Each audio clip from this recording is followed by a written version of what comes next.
My name is Ralph Murphy. I'm a professional fool. I've been a songwriter my entire life. I've been an artist. I've had, I guess, 8 or 9 album deals as an artist over the years. I've toured a lot. I started off in Canada as an artist. I worked all this sort of everywhere. I had my first big hit. I wrote it when I was 21, had it when I was 22. My first #1 record. It was wonderful. I really enjoyed it. I started working as a producer. And then in 1969 I moved. I was going to come back to Toronto, but I got offered some acts out of New York through Atlantic and Capitol Records and whatever. But the first act I actually did was April Wine. And the first record I produced in Canada was You Could Have Been a Lady. And see, for me, all I ever wanted was hits. Which kind of made me a pariah until about 4 or 5 years ago. Everyone would say, oh no, we're into the art and we want to do the CD, and there are no more CDs. If you don't have hits now, you just don't get played.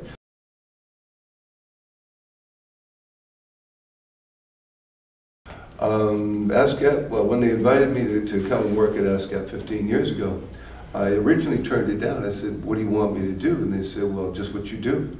You know, help people. I said, but I do that for free now. Why would you want to pay me to do that? And they said, well, we want you to do a lot more. And part of it, the role was international. And being Canadian, one of the things they included was Canada. And see, for me, I'd always spend my own money. Like some Canadians would come into town, I'd take them out to lunch or dinner and put them with people to help and do whatever. I thought, wow, now all writers can share in me helping my fellow Canadians.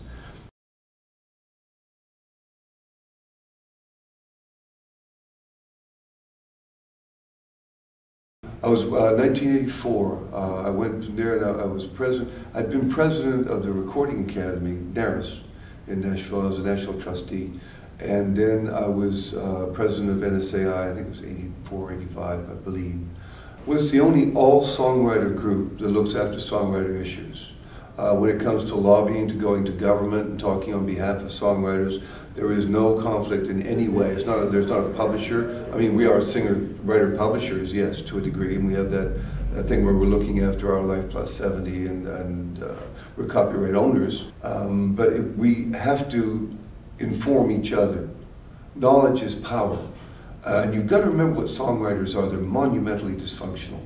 They want to be loved. They want to be stroked. So we've got to be honest with each other. We've got to tell each other the truth.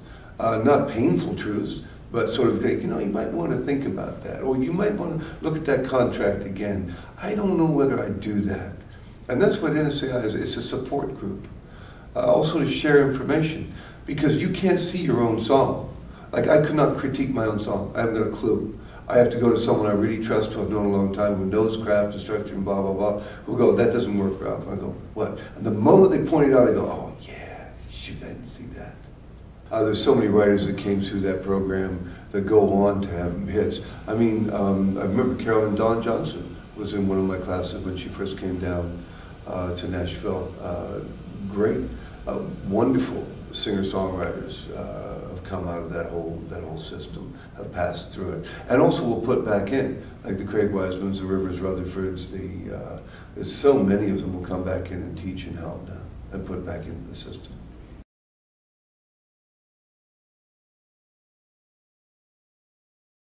Well, the first thing about the Tin Pan North and the NSAI chapter up here is it's very, very effective in getting its writers out and informing them, educating them. Well, the fruit of that labor is really going to the clubs and actually seeing how the songs resonate with people. There's also so many talented singer-songwriters that really play well, sing well, and write well now. The quality has gone up, and especially in the last 8 to 10 years, it's really, really come along.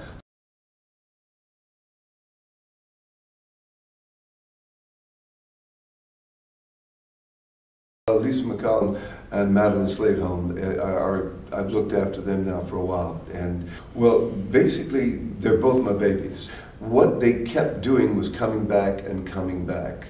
In order to get in the door in Nashville, you have to have a sense of familiarity. They have to get to know you, that you're actually coming into town to be part of the fabric of the community. You can't mail it in, you can't phone it in, you can't MP3 it in. You physically have to walk in with it. because they don't actually sign a song, they sign a writer of songs. That song is the first of many going forward. They figure that's your calling card. But they want to connect you with other songwriters. They want to send you to 6 o'clock showcases. They want to work you in with artist writers. Of the 31 #1 records last year, 19 of the 31 were written in whole or in part by the artist.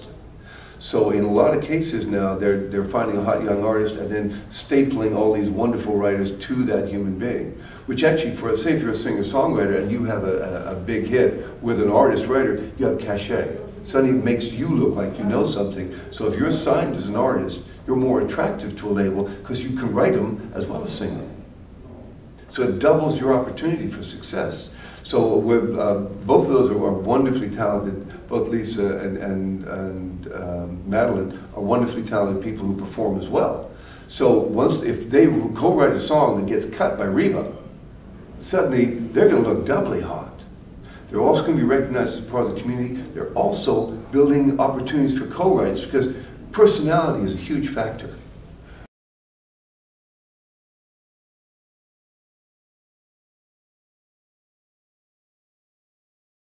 Oh, it's exciting. First of all, it's coming home. That's really the thing. And also, for me, I'll be playing with other writers, but what I'm really there for is to see those other writers. Yeah, I'm going to play some hits and have a good time and laugh a lot, but I'm so looking forward to seeing those other writers and sitting in the round with them and having them challenge me, having them play something, go, ooh, hey, and making me dig a little deeper, and then I'll make them dig a little deeper, and that's really the fun part. And there's so many talented writers here. I really can't wait to get back up here and do it, and it's a great venue. When we started Tin Pan South down in Nashville, I would talk to my neighbors who would look at me with glazed eyes going, so a bunch of songwriters sit around and play. Yeah, right. And I would actually, some of them I've dragged down there.